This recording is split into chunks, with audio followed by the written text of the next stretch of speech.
Hello everyone and welcome to another episode of Contact Lost where we prepare for the London Grand Tournament in what might be one of the last installments of the run-up.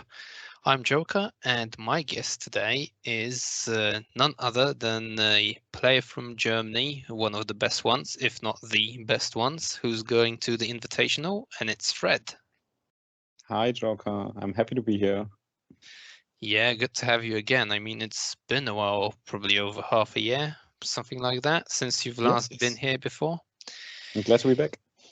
Yeah, happy to have you again. So, over that period of time, what have you been up to? Why don't you tell us a bit? Of course. I mainly have been up to playing at the WTC with the team Germany. Letting someone else lead the team, not be the captain, but focus on being the player, and playing Drukari in the World Team Championship, competing, being really happy, finishing third place with the team. Not so happy about losing against Poland, but I'm sure we're gonna get our revenge next year. And other than that, like organizing tournaments, doing content, the usual stuff I do nowadays. Right, well, obviously, congrats on that third place finish, because we haven't had the chance to talk, so I guess Thank now you. is a good time as any. How did you perform individually? Were you happy with your results At the the WTC? WTC? Yeah. I would say I was before. I didn't have any expectations because I was playing on the Drukhari slot. I myself, I say I mainly play all the pointy ear factions and have been playing Harlequins for most of the year. And then we decided someone else plays the Craftworld, so I played Drukhari and I went into the event. Not really sure how Drukari can compete with all the Nephilim tier 1 S tier codices and so on. But in general, I'm happy. I had a good second defender position. I made my points. I think I was able to give quite a few of our opponents like a headache in the pairings. And in the end, I did calculate it once. I think I went like 5-2 or 4-3 or something, like always around like the draw mark, and had one really high win against some Thousand Suns, and I had a very bad loss, which really I shouldn't have lost that badly, or we shouldn't have paired. That was like a bit downhill. I lost against Innes, which I'm happy to maybe meet in the invitation again, and his Tyranids in our match in the pot phase in when Germany played against Scotland. Okay. So what was I going to ask? So did you guys use Drukari as a defender as well as the Polish team did? Yes, definitely. Yeah. Drukari, Drukari felt in the beginning when we first tested Nephilim, felt like an attacker. It can like maybe attack Tyranids, attack Necrons, and in the end it just really just blocks it, and so it's not really good in that. And we weren't sure until maybe really up to the event, but then it was super clear. Like in the end, I always just defend, and Drukari was perfect in this role. And it's funny to me because my list and the one from Typhus, or like which was the list from your Drukari player. Sorry, I don't really remember the name, but the list that Indian Typhus played is very different, but seem to have very similar role. Yeah. How the mighty have fallen from last year. Yes, that's it. Yeah. And how about tournaments in Germany? Have you had any successes recently? And what did you play? You mentioned other pointy ear factions, Harlequins, right? So did you use Harlequins prior to WTC? You know, just playing singles, or did you not go to any singles? Yes. so I played before Harlequin or before the Eldari came out. I still played Drukhari. Was just fooling around, knowing it's not maybe the top of the meta anymore, but just see what could still be is possible. And when the Eldari came out, up till we really like mainly only focused on WTC, I played Harlequins in the two biggest events in Germany until now. And I went 4-1 in both of them. Got like I think 10th place in the second biggest one, and then like the biggest I got 4th place with that. So yeah, and then I played in Prague, in the Prague team tournament, where also some of your Polish players played, and there I think I crushed all my games with the Harlequins. That was pretty. Yeah, this was like completely not completely unnerved, but still like maximum luck dice, Harlequins, and so on. So yeah, this was that. And then sadly, since the WC ended, I wasn't able to play any tournaments. I have just 2 weeks later, we were streaming an event. This year I started like streaming analog tournaments. It's like all self-made setup, but I think it's pretty decent. And we were testing out this, and we continued this more. So I was like I couldn't play because I streamed the event, but I have been practicing a bit and also exploring some other stuff with Eldari. But in the end, I decided on focus on Harlequins for the last run up to this event, to the LGT. So I understand that you're taking Harlequins to the tournament. Yes, most definitely. Okay, so first of all, you're going to the invitational and the main event as well. Yes. Okay, and are you taking the same list for both? Because apparently it's not necessarily a thing. Yeah. Yes, I'm definitely. I was actually caught by surprise because I didn't know that the invitational list submission was so ahead of time, and then it was like, oh, you need to submit your list, and I was like, oh shit. Okay, I take this list. It's like some mixture of the lists I have played and the new input I have gathered from my latest training or like watching other people play at the WTC. And yeah, it's not.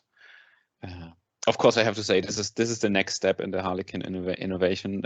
It's not the 8-boat list, not a 6-boat list. It's the 7-boat list, and we will all find out that this is the optimal play. Yeah, I'm just taking the lots of players and boats and troop master and shadow seers and death jesters, and they just do the Harlequin stuff. And I think that's a very solid build, and this is the build I have had the most success with in the past, and I know most well. And I think I think Harlequin are very strong at the moment, but they don't have easy matchups, but they are generally very strong. Yeah, they definitely are. So, what is in that list?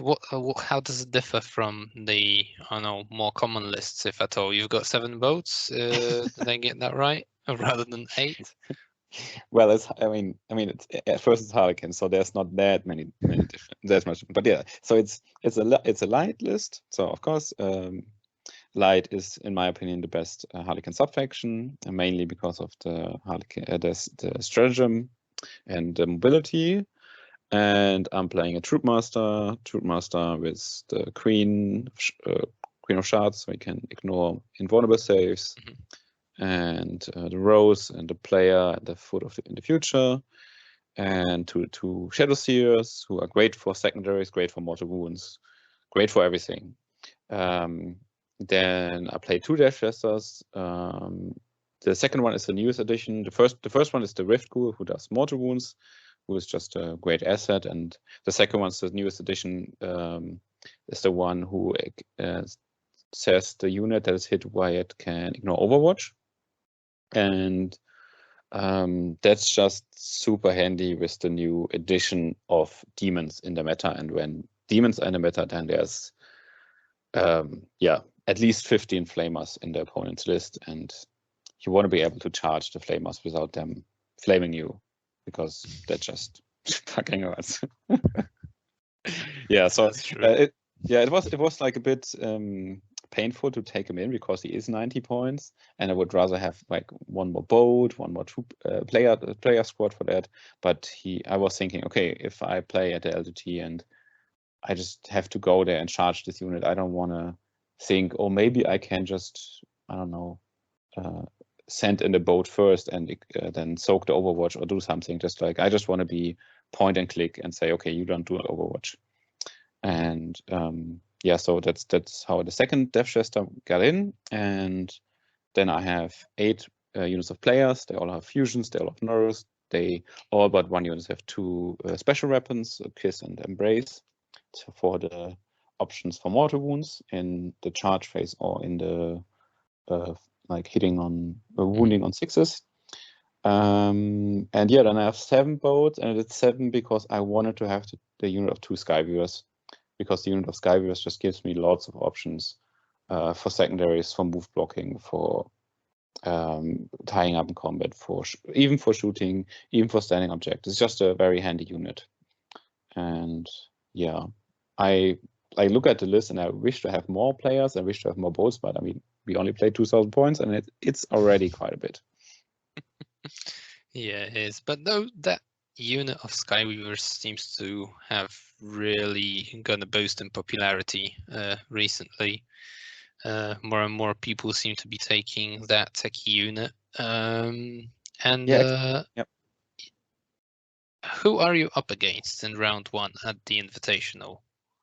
I am playing Brian. I think it's Saib. I don't know how his name is pronounced. I'm sorry. From the UK, as far as I know. He's playing Tau. Fast Ride Tau with lots of commanders and Crisis, even including Crisis bodyguards. And actually one Piranha, and I know it's one Piranha because or Piranha, I don't know how it's pronounced, because I'm bringing him his Piranha because he's lending it from a friend of mine who's a common friend, and this is a really cool coincidence. I'm probably meeting lots of British people that know quite a few Germans who have been playing TTS together, and I'm really looking forward to meet all these players. It really does seem like a small world we live in sometimes. And how do you judge that matchup? I mean, looking at the factions seems favorable for you, wouldn't it? Yeah, I think I always, just by like my basic instinct, are afraid of Tau, because I've been shot off the board from them so often in my Warhammer life.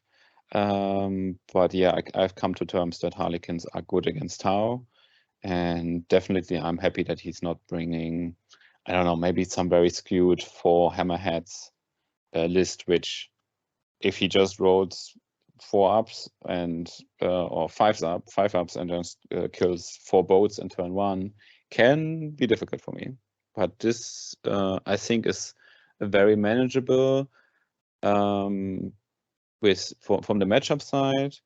The mission and the terrain I have to see, and especially the terrain at the LGT is, I feel, after playing WTT so much, and also in Germany, most tournaments have adapted some kind of WTC style terrain, or yeah, at least they are inspired by that. At the LGT, I think it's complete different terrain setup, and some deployments, the middle is basically completely open except for like one small ruin, or at least the sides are completely open. That's what I have to say. So I actually haven't played this matchup yet, or haven't played against Tau on LGT terrain. Okay, So and I don't want to make an exact judgment on this matchup. sure. And I was actually going to ask a similar question to what you've already started talking about. So if you could remind me and our listeners, how exactly do you play analog tournaments, so to speak, in Germany right now? So you said you use WTC inspired terrain. What else is there? I mean, I guess the terrain bit is most significant. And yeah, what about the scoring? Do you just go win, draw, lose, or the WTC differential score? So I mean, I think every tournament in the world by now does only win, draw, lose for this first tiebreak, for the first scoring. And Germany has for a long time, no, for most of 9th edition, has been using the just the better points. But I would say I was able to, with some with a big tournament I organized in Berlin, and also we had some invitational, and we really tried to push the WTC scoring, and now it's being picked up more and more. And also the biggest tournament in Germany has used the WTC scoring for the secondary scoring. So in the end, it only matters if you win, but for the people who have the same amount of wins, it's determined by differential scoring, like the WTC. There was some feedback though from the community, and I think this was definitely valid for single players. Like we used we had 2 tournaments where we used the exact 20-0 scoring system, like this table. And the general feedback was, yeah, okay, whatever. We understand. We just don't want to farm points. But the majority, they hated this draw range, like that you need to have at least 6 points more than your opponent to win the game. And I guess it makes sense in the team setup or something, but in the single players, it was like everyone was like counting like in different categories. They came back from the tournament. They say, okay, like what was the score? Like, oh yeah, actually I won 3 and 2, but actually I won. I went. I don't know, like 4 and 1, because this game I won, it was just like this stupid matrix, or like not 3 and 2, like 3-1-1, but actually I won 4-2 or something like this. So everyone, because people, I think, yeah, I would say rightly so, feel like if you get 1 more point than your opponent, then this is a win. So so I would say the majority of the big tournaments now in Germany, they use win, draw, loss, and then as in a differential scoring based on the WTC scoring, but just that there's no draw range. If you have 1 more point, then you win the game. Oh, okay. Well, we're still special snowflakes who use WTC scoring on every tournament, and actually, and I personally really like that draw range. It just feels really. I would feel so bummed out losing by 1 victory point. Like, yeah, and the draw just kind of feels good feeling. Never mind that. Yeah. So, by the way, should I say something about the terrain? Yeah, sure. Please do. Yeah. So the terrain, more and more tournaments are using WTC inspired terrain, or they're even basically just taking the measurements from the rules pack and cutting some MDF or some printing stuff and so on, and putting this on their tournament tables. But so they were so in Berlin we had 3 tournaments where we used these, like the exact measurements, and it was in the south for German standards, a big tournament, 90 person tournament, and they basically used this Dutch tournament terrain Alliance Open, which is, I don't know how to compare it. It's basically a bit from the density of the terrain, maybe like WTC, but it's not L-shaped, but more like V-shaped ruins. So both sides are always the same length. So that's, I would say, from the density quite similar. And then in the north, up to now, the biggest tournament in Kiel in Germany has tried to find like a middle ground of US Open terrain, so using lots of bases and basically abusing the obscuring keyword, and I don't know, as many small L-shaped ruins as in WTC terrain. So you can basically, I don't know, imagine the GW US Open terrain layout, and then you cut all the these big obscuring pieces into many small parts, and then you just scatter around the whole table. And I think it's not finalized yet, and sometimes it's too open or so, but they really experiment a lot, so it's cool. Yeah, definitely. We had a period where in Germany everyone was saying, oh, this WTC terrain is way too much, and now everyone is really embracing it and really think, okay, WTC density of terrain is actually the minimum we can expect at the tournament. Okay, well that's really cool, and it's really cool that people are actually experimenting, trying their own thing in a way. Because in our community, we've recently been thinking that some of the WTC tables are actually too open, but no one's actually done anything about it, nor have they come up with anything. But that's a story for another day. The reason I'm asking all of this is because I'm curious whether this is your first LGT. Definitely is. I was thinking, and it even is my first British tournament. So I have never been in Britain to play any tournament. Yeah, I'm really curious how it's going to be like. Okay, so in light of all these differences, you could say, in how the game's played, so mainly the terrain, not necessarily the scoring, how do you prepare for an event like that? So actually the first thing I look at is the terrain when I prepare for a tournament. And yeah, I've tried to find as many information as possible. I'm really happy nowadays we all have proper rules pack where they have measurements and so on. And I was lucky enough that someone from my club, he actually had one of these TTC terrain sets. I don't know what the company's called again, but we actually had this lying around in the club. So I was able to set up a table and had over the couple of 2 weeks, maybe I had like 4 or 5 games on it, also using TTS and just trying to see, okay, how does the terrain play?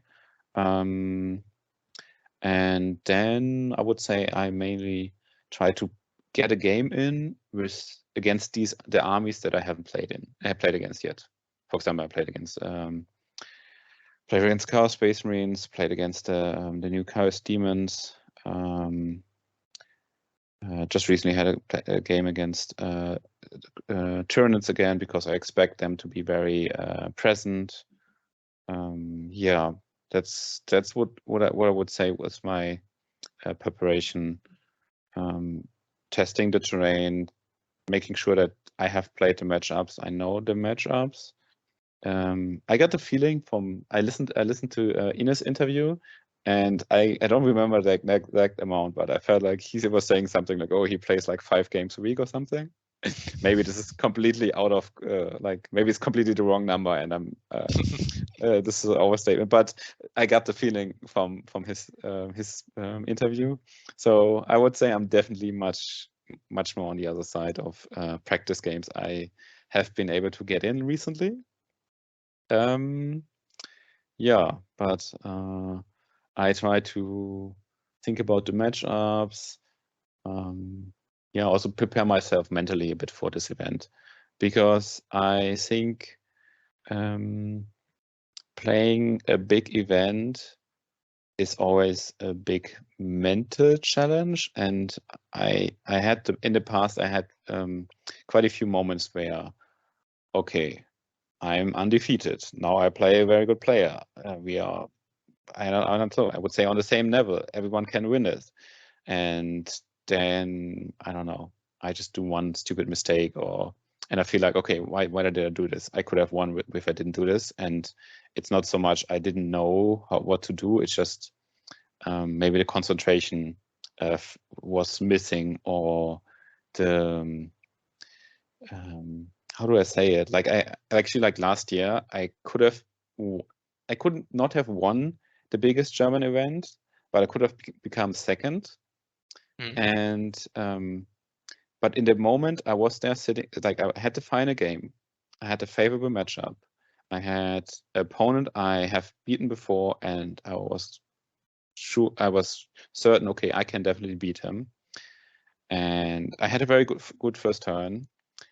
And then for like, I don't know, like just 2 seconds or something, I started thinking, oh, wait, we are playing battle points. So actually I need to get as many battle points as possible if I want to get first, because I knew my battle points were not as strong. And on the other table with the undefeated players, so it was clear there will be 2 undefeated players. They will have more battle points that I knew, or that they have now. So I thought for this few seconds, I was like, oh, I really need to crush this game, so I get a lot of battle points, and maybe I can win the event. And then I like completely lost focus of what was the important thing at hand right now, and I would say even got cocky, like trying to completely surround a raider where I could just like shot the raider and just left the incubi behind the rune and they can rot there. But I wanted to have them all dead immediately. And yeah, and then I just lost the game because my opponent, my opponent was actually really struggling after our first round, and then he was able to get himself together, and then he beat me. And after that, I thought like, I have beaten 2 Drukharis on my way there. By the way, I was playing orcs. Yeah, until there, so I definitely know what to do. I have beaten them. I have beaten same level of player, and just my mental focus wasn't there. So I'm thinking, okay, what happens if I don't know, if I'm in game, if I'm undefeated after game 1, how do I approach the next day? Like, how do I maybe not overthink the night on Saturday? How do I choose the right secondaries? Like just broadly, like maybe just stick to the ones that you know, or stick, yeah, maybe not overthink the deployment, or focus on, for example, when you have the game, and in LGT I really like that. In the end, if you want to proceed further and further, you only need to win. Like if I'm in a game, I only need to think what is important for this game and how to win it. And if I already have like a advantage of 10 or 20 points, I don't need to think about anything else anymore. Yeah, I've been thinking about this kind of stuff a lot. Maybe it will help or not. Let's see. Very interesting. Well, hopefully it helps. Since that dreadful day, have you had success with, staying more focused? Yeah, I would definitely say. Yeah. I had moments at the WTC where I thought, okay, this is crap, and then you just have to like get yourself together, do it again and again, and then suddenly you switch the game. You can barely win, or you get more points, or you get more points than expected, and so on. So do you have like a trick to get yourself together, or is just this practice pretty much? So there, so the first thing is telling yourself before you go into the game that only the game matters. That's like a general, like very good rule of thumb. Like you never want to think about the tournament in like a broader sense, because it's just really distracting, and also it doesn't help you at all in the what you need to do now, because your task is not to win the tournament, or to win, or to go 5-0, or to go 4-1, whatever you have set for yourself for the goal, but you need to go into with the mindset that this doesn't matter. And if you go into this with this mindset, then you will be able to focus more on the games, and then you will be able to better perform, and then you will be able to better to reach your goal. So one game at a time. Yeah, one game at a time. That's basically maybe like the macro tip or something. And so one technique I have, by doing some research, caught up from sports psychologists and so on, that actually positive self-talk can really enforce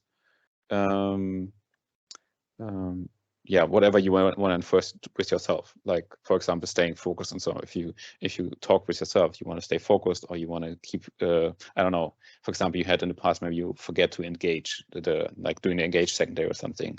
You just have to like, and you can see good players, or like some good players. They have, I think maybe naturally, or maybe also through as a technique, developed the habit of always going. I need to set the banner, put the banner, do engage, or something like this. Mm-hmm. So this can help for these little things, like really talking with yourself, and if whenever you have some stressful situation, you can also have some self-talk, and can take a minute out away from the game. This can also really help. So self-talk you can do all the time. I mean, as Warhammer players, we also always talk when we do things, but we can do this like even more obvious. Like we can, like some people maybe think that if you say too much during a game, that you will, like, you tell your strategy. And I think this is super bad for the game in general, because it also enforces like less play by intent. But if you really do it, you're not only like making a better game as in a way of playing by intent, it's more clear for both of the players, but you're really helping yourself as well. So you can also like talk about your strategy the whole time, and your opponent might catch. They might get some additional information they didn't have before, but it will help you more than your opponent to really go through with the strategy. Yeah, that was really insightful. So thanks a lot for that. I think that's a good tip for anyone listening and going to the LGT to actually stick to, given that it's 3 days of loads of games, and for some people, like Fred here, it's even 4 days. So yes, it's like 6 games. For me, it's 6 to 14 games, and I have no idea how many I'm going to play. Ridiculous. Yeah, exactly. Yeah. It could be 14. I mean, hopefully it is 14 for you. So what about that, the longevity of the event itself? Have you done any prep specifically for that? I don't know, are you loaded up on energy drinks or anything of the sort? So I arrived actually today, on Wednesday before the event in London. So I'm able to get familiar with the city a bit. That's really nice, and hopefully also have some relaxation before that. For me myself, it's always important to have like caught enough sleep during the week before the tournament, and then they don't need that much sleep during the tournament. I wish I had done more, I don't know, physical preparation, but sadly no. And also by exploring the city today, I found out, yeah, I'm probably 1.5 hours away from the venue, so it's not that optimal. Yeah, maybe I could have done more, but it's the first time LGT. It's a new experience. Cool. And what convinced you to go? Was it the invite to the invitational, or were you perhaps planning on attending anyway? At the beginning of the year, a friend of mine who has lived in London said, "Hey, should we go to the LGT?" And I said, "LGT? Wasn't that the tournament that became the second biggest tournament last year and might be even bigger than LVO this year? Yeah, definitely, let's go." Okay, so the invite wasn't the selling point in that case. Yeah, it wasn't, but it made me more exciting to go. And yeah. Well, yeah, surely. Do you actually know your opponent for round 1 of the main event? I don't. I know what he's I playing. mean, yeah, but I don't exactly. know Not him. Yeah. necessarily the person. I am playing against Blood Angels, as far as I remember, in round 1, and yeah. Okay. Okay. And it's How do you funny because fancy? Yeah, go on. yes, Sorry. I have played this a lot because actually the friend of mine who invited me, not invited me, said like, had the idea of going. He's also playing Blood Angels. So we had this matchup quite a few times, and I think the Harlequins are well suited to beat the Blood Angels. And funnily enough, my friend, he's also playing Harlequins in the first down, and he's not happy about it. But So maybe you could have just stayed at home. Maybe we can switch opponents, or I don't know. Probably we're gonna seriecraft the day before this matchup so deep that I'm gonna know all the secret Harlequin strategies and he's gonna know them too. And so and also I'm gonna know the secret Blood Angel strategies, so we both gonna beat our opponents and show that it's not matchup dependent. Good. Well, hopefully you both win and don't meet yourself in round 2. Because that may be a bummer. Which is totally possible because it's completely random, right? After wins, the pairing is random. Yeah. Which is a bit insane, I would say, but I guess yeah. With the amount of people going, I mean, after round 1, what it's going to be like 100 people having 100 points. So that's yeah. It's random anyways. Going to be random no matter what, at least at the beginning. Oh yeah, that's true. Yeah, this in Germany we are not used to this kind of big events that are big like this. So I guess yeah, if you have this game, you just go random, whatever. Yeah, you just have to win the next game, right? Yeah, you just have to keep winning. Okay, I'm out of questions, so if you wanna add anything or just plug in your content channels or whatnot, then feel free to do so now. Yeah, I would love to. First, I want to thank you guys for doing all this content for the LGT. I think it's great to have some hype coverage for it. It's really yeah, I think it's something that this kind of event deserves, and it has been a pleasure for me to hear all the other interviews. And yeah, then I want to plug my own stuff, which I have to do now as well. So I have a YouTube channel which is called Breaking Heads. It's mainly in English, in German, but sometimes also stream in English. For example, when I have international TTS sparring matches, for example, against the Polish or something.